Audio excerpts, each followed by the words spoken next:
आर्या श्रीमती दुलारी Singh college के YouTube channel पर आप सबका हार्दिक स्वागत है।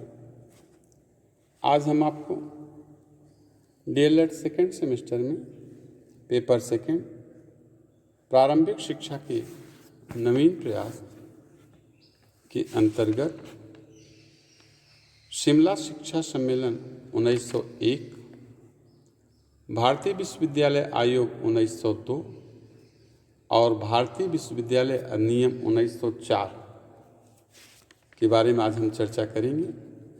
पिछले वीडियो में हमने लॉर्ड कर्जन की शिक्षा नीति के बारे में चर्चा किया था। आशा करते हैं कि आपको हमारे द्वारा बताई गई बातें समझ में आएंगी और लेक्चर के साथ साथ आप अपने नोट्स को प्रिपेयर करते रहेंगे, जिससे कि आगामी परीक्षाओं में आप अच्छे अंक अर्जित कर सकें। तो चलिए शुरू करते हैं आज का टॉपिक।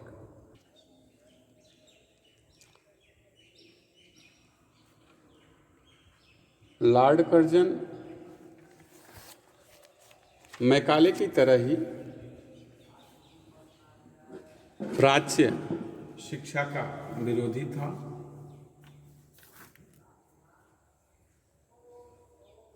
और पाश्चात्य सभ्यता और भाषा शिक्षा का बहुत ही कट्टर समर्थक।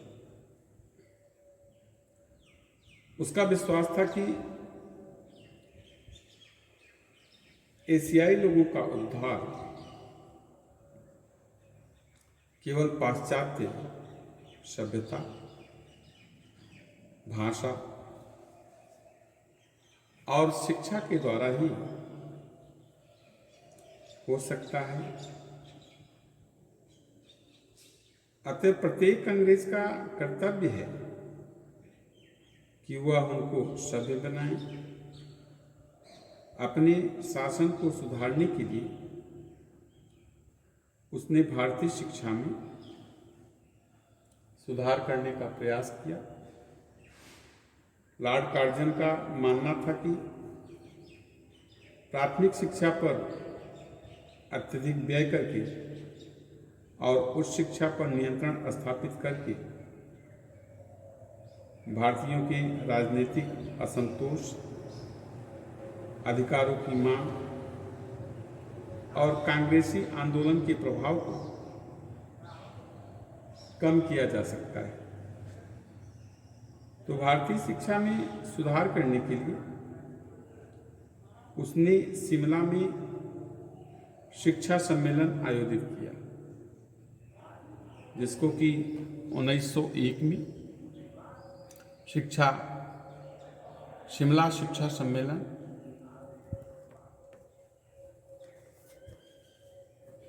ये क्वेश्चन कभी कभी पूछ लेता है कि शिमला शिक्षा सम्मेलन कब आयोजित हुआ। तो आपको ध्यान रखना है कि शिमला शिक्षा सम्मेलन जो है वो 1901 में।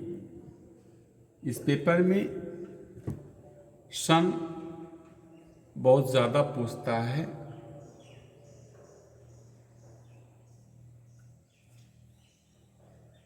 देश की शैक्षिक समस्याओं पर विचार विमर्श करने और शिक्षा नीति निर्धारित करने के लिए लॉर्ड कर्जन ने सितंबर 1901 में शिमला में एक सम्मेलन आयोजित किया, जिसमें सब प्रांतों के शिक्षा संचालक और ईसाई मिशनरियों के प्रतिनिधि सम्मिलित हुए। लेकिन इसमें किसी भी भारतीय को आमंत्रित नहीं किया गया। यह सम्मेलन 15 दिन तक चला और इसकी अध्यक्षता स्वयं लॉर्ड कर्जन ने की। सम्मेलन में शिक्षा के सभी पक्षों पर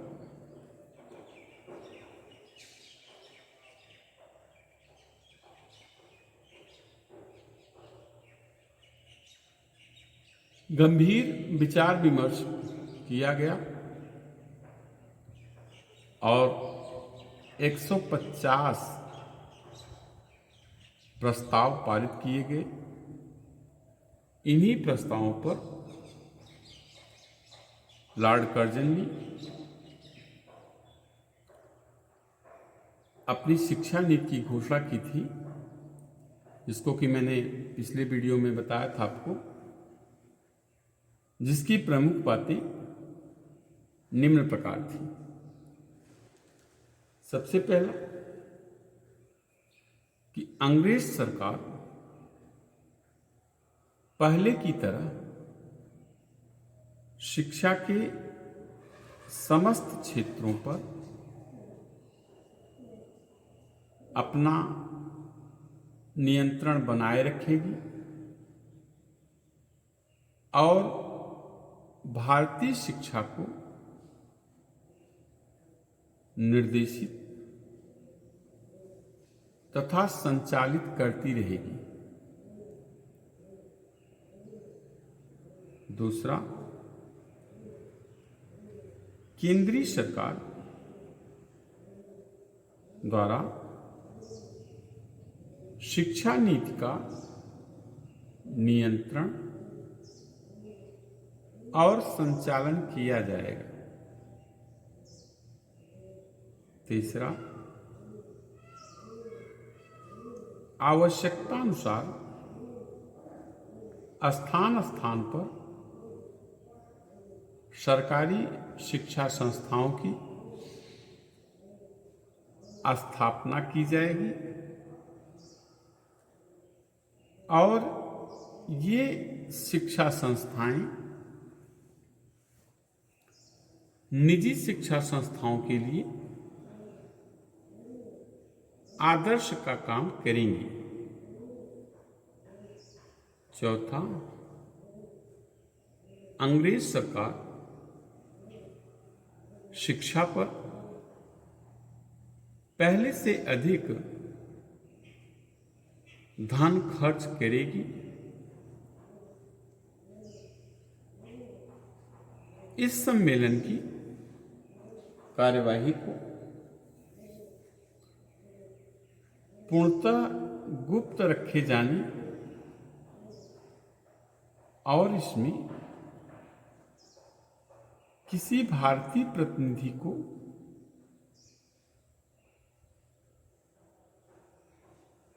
सम्मिलित न होने से भारतीयों के मन में शंकाएं पैदा हुई और यह धारणा बनी कि अंग्रेज सरकार शिक्षा को पूर्णतः अपने हाथों में रखकर देश में पैदा हो रही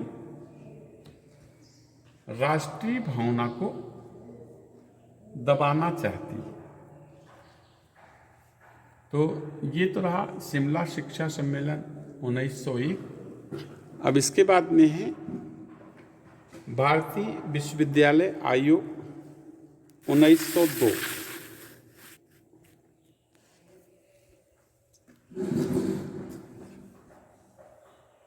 लॉर्ड कर्जन ने अपनी शिक्षा सुधारों में उच्च शिक्षा को प्राथमिकता प्रदान की। उसका विचार था कि भारतीय विश्वविद्यालयों का स्तर बहुत गिर गया है।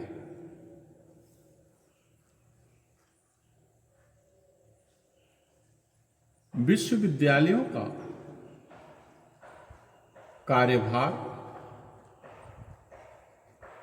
बहुत बढ़ गया है। उनमें अनेक दोष पैदा हो गए हैं।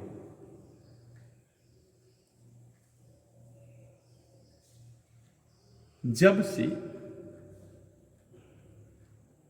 विश्वविद्यालयों की स्थापना हुई है, तब से उनमें कोई सुधार नहीं हुआ है।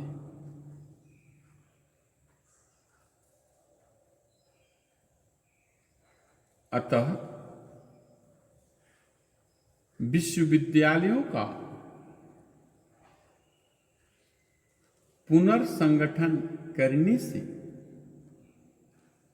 पूर्व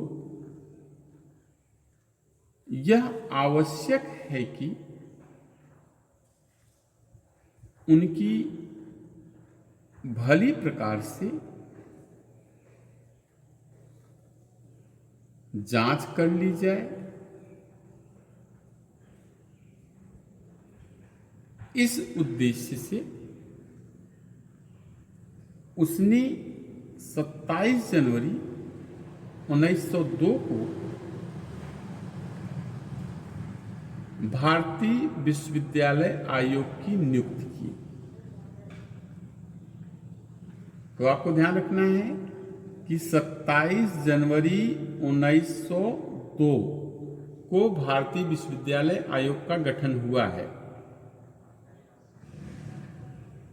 आयोग की जांच का विषय था ब्रिटिश भारत में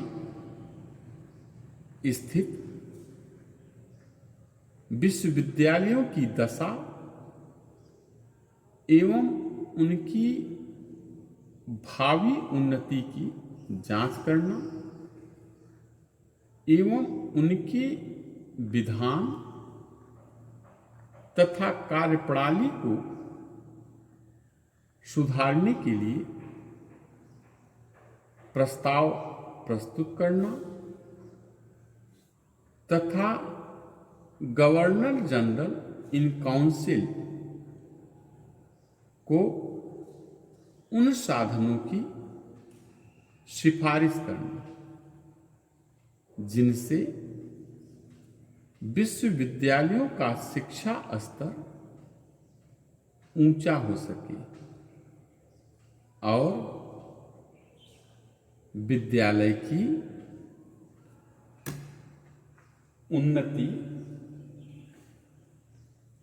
हो सके। तो आयोग ने ब्रिटिश भारत के सभी विश्वविद्यालयों की सूक्ष्म छानबीन करने के बाद लगभग 6 माह पश्चात अपना प्रतिवेदन प्रस्तुत किया और जिसमें विश्वविद्यालयों में सुधार करने के लिए अनेक सिफारिशें की। उसमें से कुछ सिफारिश यहाँ पे हम आपको पॉइंट के माध्यम से बता रहे हैं। सबसे पहला सिफारिश कि सीनेट और सिंडिकेट का पुनर्संगठन किया जाए। सीनेट के सदस्यों की संख्या कम कर दी जाए और उनकी अवधि केवल 5 वर्ष तक रखी जाए। दूसरा, विश्वविद्यालयों के विधान में इस प्रकार से परिवर्तन किया जाए जिससे ये कुछ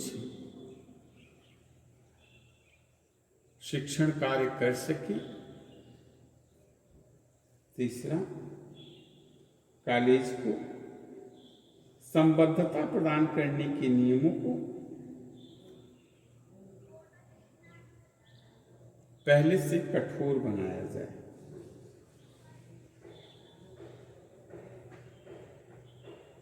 सीनेट में योग्य अध्यापक और शिक्षाविदों की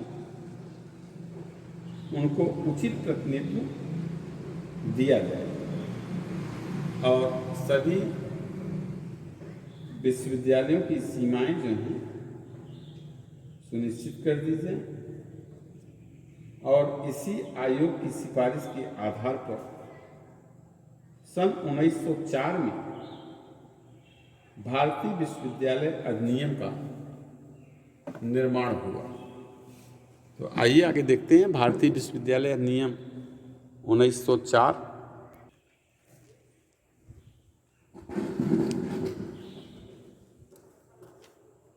भारतीय विश्वविद्यालय आयोग 1902 की सिफारिशों के आधार पर एक विधेयक तैयार किया, जिसे 21 मार्च 1904 को भारतीय विश्वविद्यालय अधिनियम 1904 के रूप में स्वीकार किया गया। इस अधिनियम के द्वारा भारतीय विश्वविद्यालय के क्षेत्र संगठन में परिवर्तन किए गए। प्रमुख परिवर्तन इस प्रकार: पहला, गवर्नर जनरल को विश्वविद्यालयों की क्षेत्रीय सीमाओं को निश्चित करने का अधिकार दिया गया। दूसरा, विश्वविद्यालय द्वारा मान्यता प्राप्त करने के इच्छुक कॉलेजों के लिए नियम कठोर कर दिए गए और सिंडिकेट को इन कॉलेजों का निरीक्षण का अधिकार प्रदान किया गया। तीसरा, सीनेट के सदस्यों की न्यूनतम संख्या 50 और अधिकतम 100 कर दी गई और उसका कार्यकाल 5 वर्ष निश्चित कर दिया गया। चौथा, विश्वविद्यालयों के कार्यक्षेत्र को व्यापक कर दिया गया। उनको परीक्षाओं की व्यवस्था करने के अतिरिक्त शिक्षण एवं शोध कार्य करने की व्यवस्था करने का भी अधिकार दिया गया। तो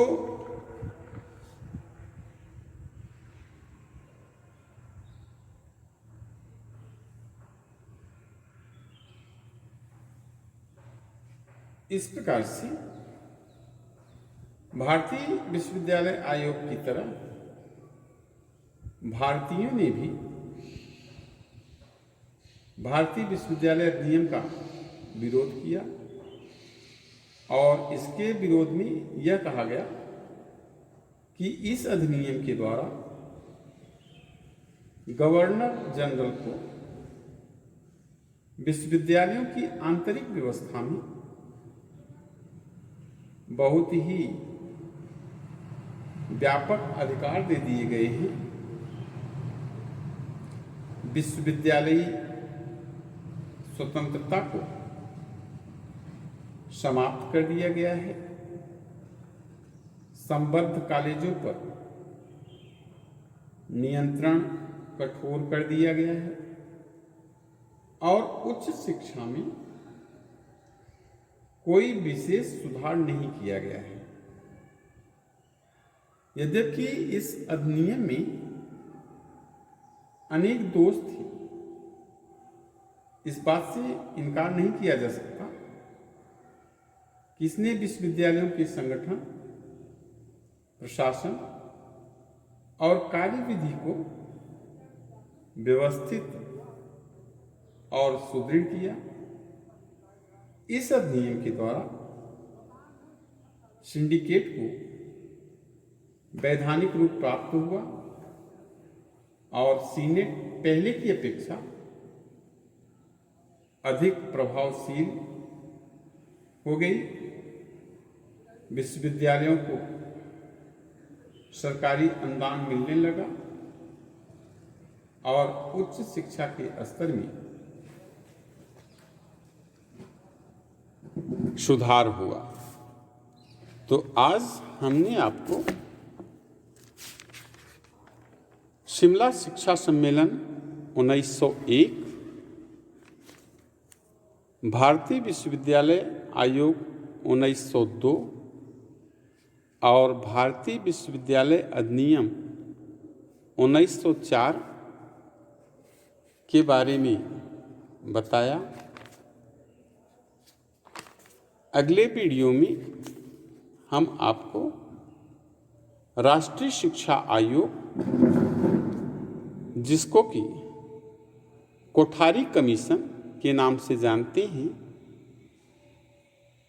जिसका गठन 1964 और 66, ये टॉपिक बहुत ही इम्पोर्टेंट होगा और हर साल एग्ज़ाम में इस चैप्टर से क्वेश्चन पूछता है।